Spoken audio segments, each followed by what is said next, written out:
Hello, stamping friends. Welcome to Magnolia's Place.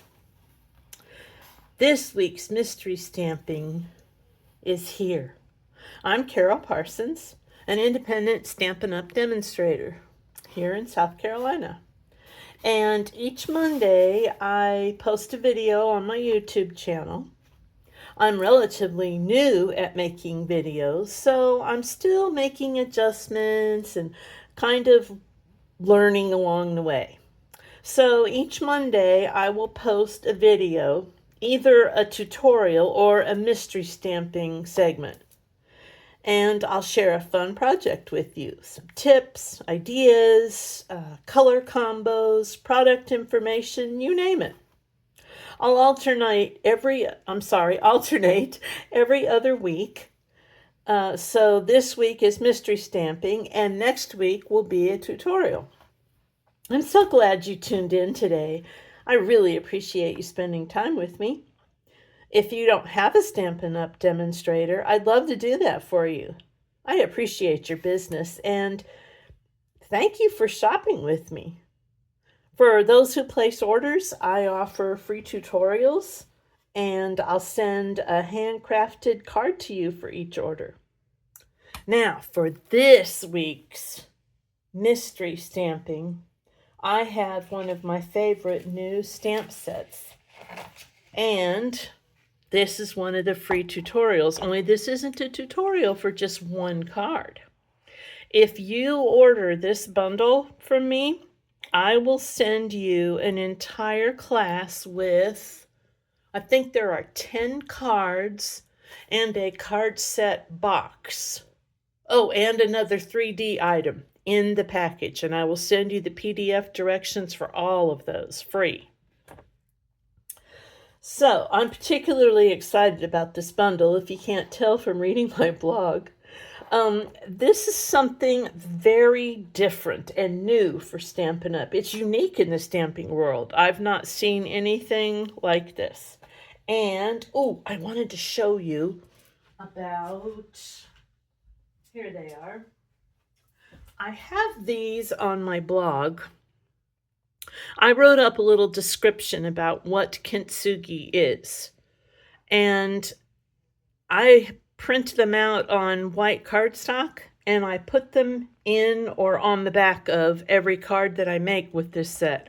I think whoever gets it would love this, because a lot of people don't know what it is. I didn't know what it was until we came out with this in the catalog. And speaking of that, here's the catalog. There are lots of great ideas. It starts on page 58. The next page shows you the bundle. It also shows there's a coordinating embossing folder, some embellishments, the designer series paper, the whole suite. Oh, and speaking of suite, we are having a sale on during most of the month of June. It will last until the 30th of June.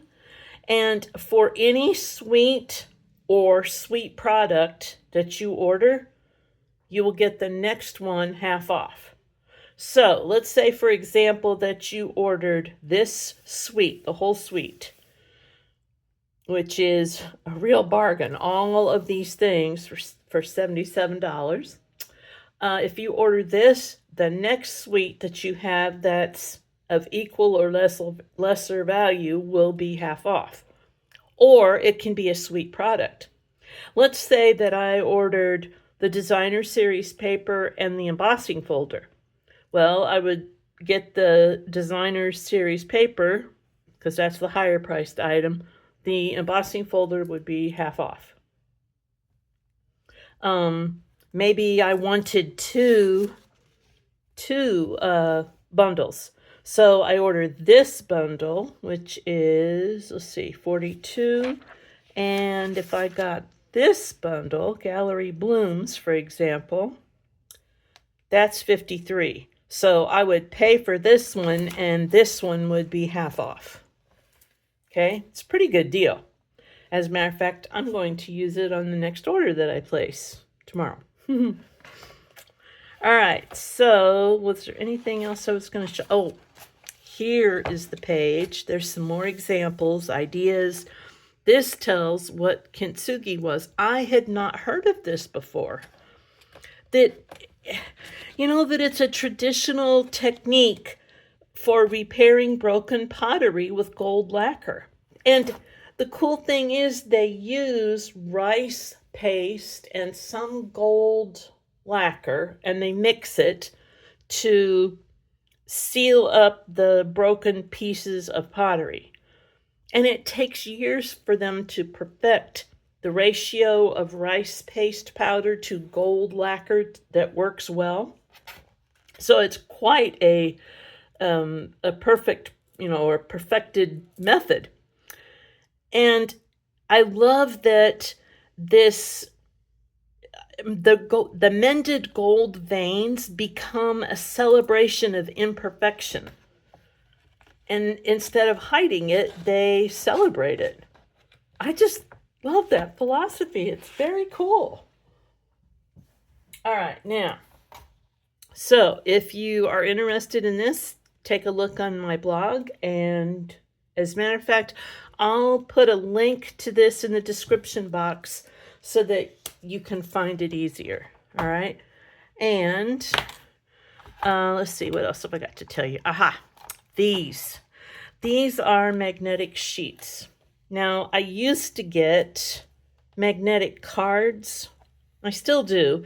The magnetic cards are from Stampin' Storage, and they're thick, hard, let's see, thicker than cardstock, maybe about the thickness of cardboard. And they're magnetic. These are great way to store dies, but I always store mine inside the stamp cases. However, I do have a lot of sets like this one that I don't put in a stamp case, because there isn't a stamp set that goes with this. It's just a standalone die set. So I use Stampin' Storage's heavy card magnets, magnetic card sheets. Is that what they call them? Yes. Anyway, but I recently found that I can get thinner, more lightweight magnetic sheets that are adhesive all over the back on Amazon. And that is what I have in here. So it's lighter weight and it's cheaper because I have tons of these things floating around. Then when I get a new stamp set, before I take it off the card that Stampin' Up! Puts it on when they ship it, I put it in my printer and print a copy. And then I put it on top of this magnetic sheet. So I've got like an index. When I'm working here at home and there are maybe 2 or 3 of these sitting around on my desktop or a table, I can quickly find out, I'm missing a die, I need to find that. And it's especially helpful when I'm teaching classes because they end up all over the place. And when it's time to clean up, we can always tell if we need to look for one. All right, so I'll put a link in the description box for both of those things as well. And let's see, I also want to show you this little board that I made. I have this on my blog as well, but I thought I would show it to you again in case you haven't seen it. Let's see. Well, these are all of the stamps. Okay. All of these are stamped images. I love these two in particular. You inspire me, and there's beauty in your history. I think I like them especially because I have so many good friends that absolutely fit that perfectly. I've also put a piece of the cardstock that's been embossed with the embossing folder that coordinates with this set. It's called Joined Together. These are the die cuts, and You can use them as branches and die cut them in brown, and then use the flowers. Oh, you know what? I forgot to put the flower die on here. Huh. How about that? I thought that looked... Oh, no, it didn't. Here it is. Sorry. Had a brain frizzle. There. So if you... if you die cut this in brown, let's say pecan pie, and you wanted to do it in maybe petal pink for the flowers, you can use this as a branch in one of the pots or the jar and put your flowers around here. Or you can die cut it out of gold foil and use it on any of your pots to show that the Kintsugi repair process has been used. So I think that's just so cool. And I also put down here the designer series paper is called Kintsugi Inspirations. And I love that there's a sheet. And I'll show you here. Now, I always do one of these for myself, because when I'm making cards or putting together a tutorial or things for a class, this really helps me because it shows me quickly what colors coordinate with the paper and what's on front and back of all the papers. Now, to show you, this is just the most gorgeous paper. I love it when we have gold foil in paper. So these are all double-sided. So you've got that, this one, right? We have this. Doesn't that just look like pottery shards? I love that. And there's the white. Look at that back side. Oh, and this is so pretty. You know what I want to do with this? I want to make a Japanese paper doll. And I did make a kimono card with this. Ooh, would you like to see it? Hang on, I'll show you. Let's see. I think... Is it in this box? No? Wait a minute. I'm coming. Ah, here it is. This is one of the cards, and this is the box that come in that set of directions I was telling you about. 10 cards, a 3D item. Oh, I can show you that too. As soon as I find it. It was sitting out here on this table and I moved it somewhere. Oh, here it is. Sorry about that. Okay, this is the coolest fan. Look at this. You just slide this off, fold it up, and then you can slide it back in here to keep in your purse or someplace, right? And then when you want to use it, take it out. Isn't that cool? I got this from a demo friend in the UK. The design for this, she came up with this. I just think that is the sweetest little thing. Anyway, and here's the card I was talking about with the little kimono doll. Isn't that pretty? Oh, you want to see some more while I've got this open? Here's another one that's in that bundle of tutorials. Another one. Now, all 10 aren't in here. They're someplace else, some of them. But these are a few. And this box is a book. I call it a book box because it's kind of like a book. And it's really, really easy to make. Except don't turn it sideways like that. They all fall out. Very easy to make and pretty. So, those are some of the things you could get for free if you order this bundle from me.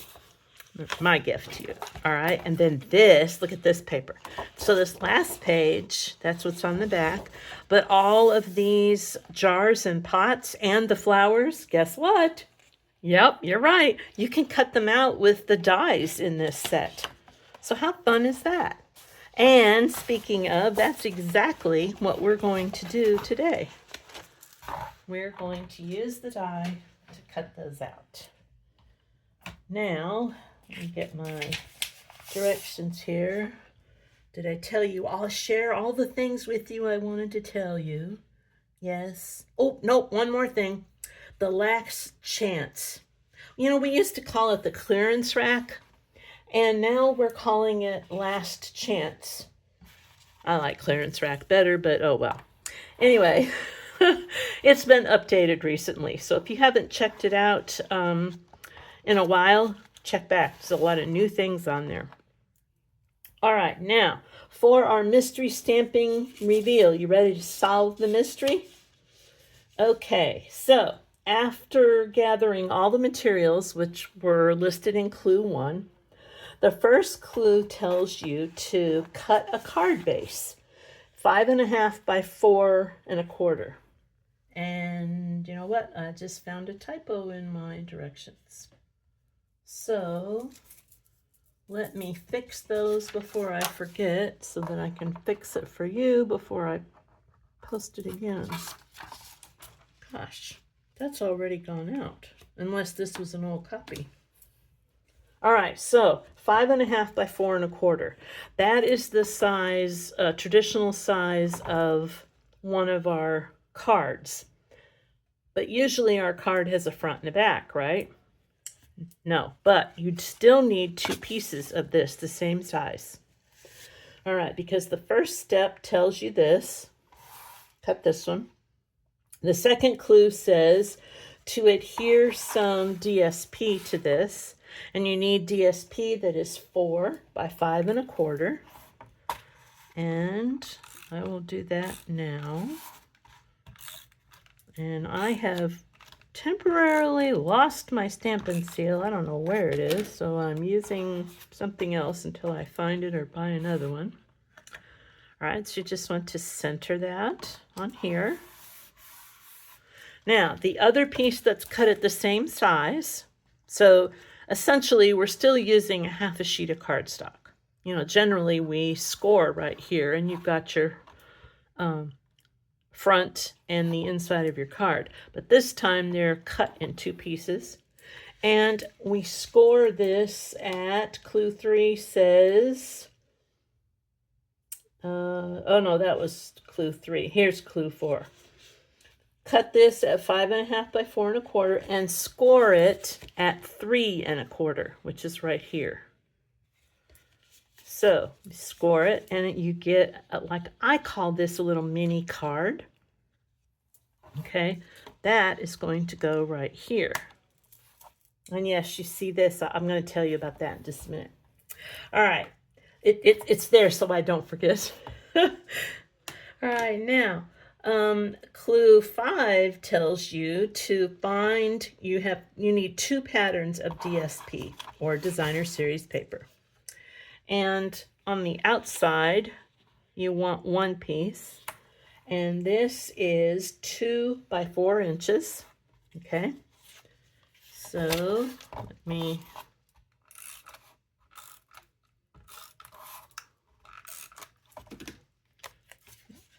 I always open up anything that's been folded before I put it down, because I think I can get it to lay flatter, and it makes it easier for me to line up all the edges. All right, and then clue 6 says we need another piece of pattern B, which is this. This was pattern A, just to, you know, to keep straight in your mind that you've got 2 patterns going, and you're going to center it. So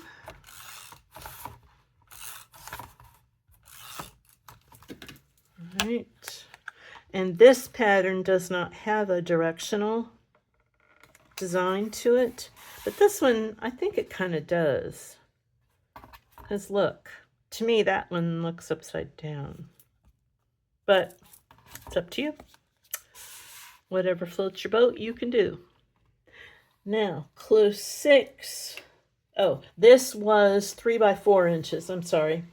This piece of designer series paper, 3 by 4 inches. Adhere to the inside of the small card. All right.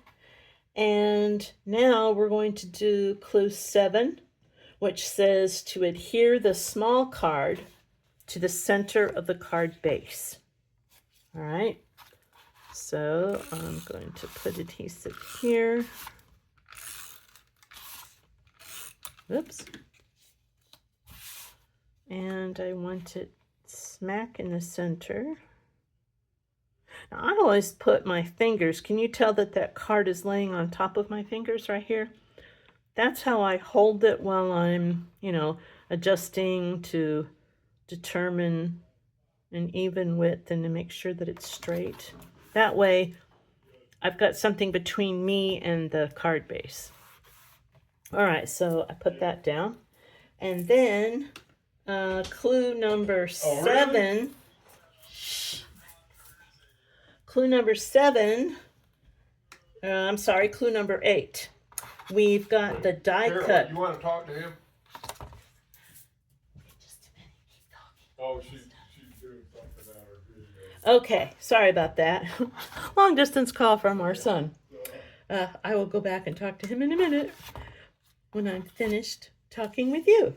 All right, so clue number 8. You've got a piece of cardstock that's 6.5 by 3.25, and that's big enough for you to get 2 of these die cuts. This is the second largest square. Now you could use any shape. You could use a circle or whatever else you like. And I've got another tip here for you. We want this to be in the center like that. So we're not going to want glue here, right? Because that would shut that up. So take a piece of sticky note with the sticky side up and butt it up next to the edge there. Now that will tell you that you only need to put adhesive here. And I had a filming sign on the door too. And did my husband see that? No. Men, right? They're so silly. All right, now, there we go. Make sure I'm in the middle. Now I can remove this, and I have just adhesive where I want it. Now this piece is going to go right here. So I'm going to need adhesive all over the back.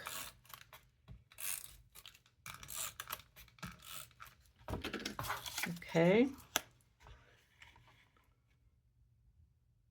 So just kind of hold it underneath. There. That's what we need. Now, so you want to stamp on these pieces before you go any further. And those 2 sayings that I told you I liked, I'm going to use those. You inspire me, and I think it's this one. Yes, there's beauty in your history. So let's use Misty Moonlight. That's the darker color. Let me get a block here. Okay. All right, you inspire me. I'll put right here. Okay. And there is beauty in your history. I think I'll put at the top, the inside here. There. All right. Now, you can put anything here, a die cut, more stamping, combination of both, whatever you've got going on upstairs at the moment in your head, do it. So you notice I've got Stampin' Dimensionals here. I want to lift that up a little bit. Let's do that. And then, you know what else I want? I want some of these flower accents. And this is another tip I've got for you. This is one of those envelopes that we put die cuts in. So when I get them, I cut off the top and I use a pair of scissors and I cut in this little shape. I use the back of that white sheet that's in our designer series paper, and I adhere the little card it comes on, and then I can put this in a box. Okay, so a box holds all of my embellishments. I want one of those here. Maybe, I think I'll use a bigger one. What do you think? Right here, right here. Oh no, I like it there. How's that? Isn't that pretty? Flower accents. I love those. Okay. Now, inside. What could I stamp in there? Aha. There is a flower. Oh, yeah, let's put that in there. And what color? Interesting. Oh, you know what? Okay, that is Misty Moonlight, and the other color is Lost Lagoon. Let me get that, and we'll stamp that in Lost Lagoon. Because that's kind of a green, kind of a blue, so you can use it for the leaves and the flower, and it won't look silly. You know what I mean? Because you wouldn't want to stamp it in pink and then have pink leaves. There. Oh, what do you think? Isn't that pretty? Okay. The stamping mystery is solved. How did yours come out? Did you come up with something that looks pretty much like this, or did you go off on another channel and it still looks cool? If you did, please tell me in the comments below. I'd love to hear. All right, now I told you I was going to tell you about this. What I do for all of my fun folds, and I'm going to show you my box. I make templates, and I do it, you can tell, with scrap pieces of designer series paper. They sometimes match the color I've got going on, sometimes they don't. Just, you know, whatever. But this one I didn't put any designer series paper on. But when I grab this out, if I want to make this cardigan, look, all my measurements are already on here. So I don't have to have a written tutorial with all the directions on it. I can just go by my templates. And I taught my customers how to do this. We had a class day where all we did was make templates. It was so much fun. Okay. I think we're done for the day. Wow. I guess that phone call from Colorado and our son really spurred me on to finish quicker, didn't it? I hope you have a great day. And as always, it was fun to be here with you. And I hope to see you soon. Bye.